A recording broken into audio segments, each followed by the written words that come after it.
என் செல்வமே, இப்போது உன் மனநிலை குழப்பமடைந்து உள்ளது. ஏனென்றால் இப்போது செய்து கொண்டிருக்கும் பணியை விட வேண்டிய சூழ்நிலை ஏற்பட்டுவிட்டால் அதன் பின் வாழ்க்கையே வறண்ட பாலையாகிவிடும். தெரிஞ்சுக்கோ. எந்த திசையில் போவது என தெரியாமல் திகைக்க வேண்டியிருக்கும் என்ற நிலையில் நீ இருந்தால் உன் சுயத்தை இப்போது நீ இழந்து விட்டாய் என்றுதான் அர்த்தம்.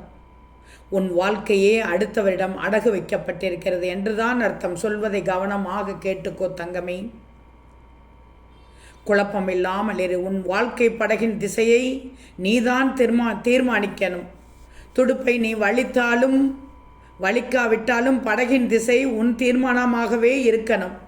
நாளையிலிருந்து வாழ்க்கையை தொடங்கலாம் என்று சிலர் நினைப்பார்கள். ஆனால் உன் அனுமதியின்றியே உன் வாழ்க்கை தொடங்கிவிட்டது. இனிமேல் தான் அதன் ஆரம்பம் என்று நீ ஒத்தி போடுவது வேடிக்கையான வினோதம். தெரிஞ்சுக்கோ. நாடகத்திற்கு கூட ஒத்திகை உண்டு. ஒத்திகையில் தவறாக செய்த ஒற்றை நாடகத்தில் சரியாக செய்துவிடலாம். ஆனால் வாழ்க்கைக்கு ஒத்திகை கிடையாது. ஒத்திகையே இல்லாத, இடைவெளியே இல்லாத, நிறுத்த முடியாத நாடகம் வாழ்க்கை. தெரிஞ்சுக்கும். எப்போதும் வாழ்க்கை நிகழ்ந்து கொண்டேதான் இருக்கும். தூங்கும்போது கூட வாழ்க்கையை சிறிதும் நிறுத்தி வைக்க முடியாது. தூங்குதலும் வாழ்க்கை விழித்து கொண்டிருக்கிறது. நீ தூங்கும் போதும் வாழ்க்கை விழித்து கொண்டிருக்கிறது. வாழ்க்கை என்பது ஒவ்வொரு சம்பவத்திலும் இருக்கிறது தங்கமே. வாழ்க்கையின் அர்த்தத்தை பற்றி உனக்கு சொல்லியுள்ளேன். சுவராசியத்தை பற்றி சொல்லியுள்ளேன். நடப்பை பற்றி சொல்லியுள்ளேன். ஒவ்வொரு நிகழ்விலும் அந்த நிகழ்வு நிகழ்ந்து கொண்டுதான் இருக்கும். ஒவ்வொரு கணத்திலும் பரிபூர்ணமாக வாழ்வதுதான் வாழ்க்கை. பணம் சம்பாதிப்பது முக்கியம்தான். ஆனால் பணமே வாழ்க்கையாகிவிடாது.